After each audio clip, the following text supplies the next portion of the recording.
Okay, let's work on the prime factorization of 72. We're going to start with a nice factor tree, and then we'll look at a few different ways that we can actually write the prime factorization of 72. Now, in the past, what we have done is we've looked at all of the factors of 72, and I like to start with the easiest number, as you know, when I know that 1 multiplied by 72, those are 2 factors of 72, which is nice, but that's not actually helpful in a factor tree.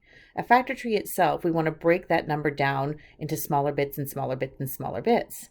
So one way to do this is very similar to how we were factoring an entire number, is by incremental steps.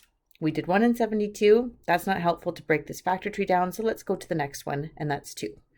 I can see that 72 is even. So if I take 72 and I cut it in half, I'm going to get 36. So we know that 2 and 36 are both going to be factors of 72, which is nice. It means that I can start to break down that number of 72 into smaller numbers.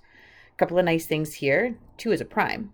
Now I'm going to put a square around this prime because we are trying to do the prime factorization of it. I don't need to break 2 down any further because it is a prime number. 36, on the other hand, I need to break down a little bit further. So if I was to try and find all of the factors of 36, of course, you know me, I like to start with the easiest, 1 in 36.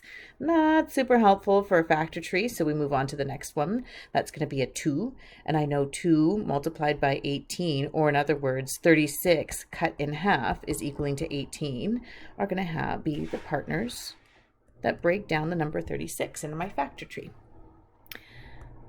Excellent. We have a prime. Let's put a square around that, knowing that doesn't need to be broken down any further.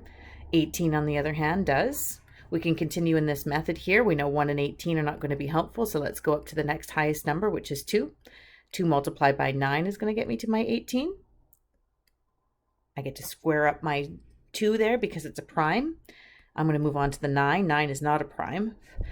I know that it's not even. I know 1 doesn't work, so I'll go up to my next increment, which is 3, and I can say that 3 times 3 happens to be 9, but lucky for us, these 3's are both prime numbers. So our factor tree has now been broken down into the smallest components it could possibly be broken down to, and they are all prime, which is exactly what we're looking for. So we're going to write this prime factorization 2 different ways.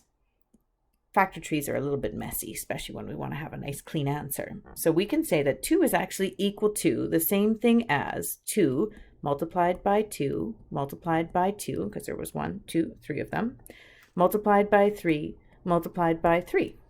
I only had 2 of them. This is a way we can write 72.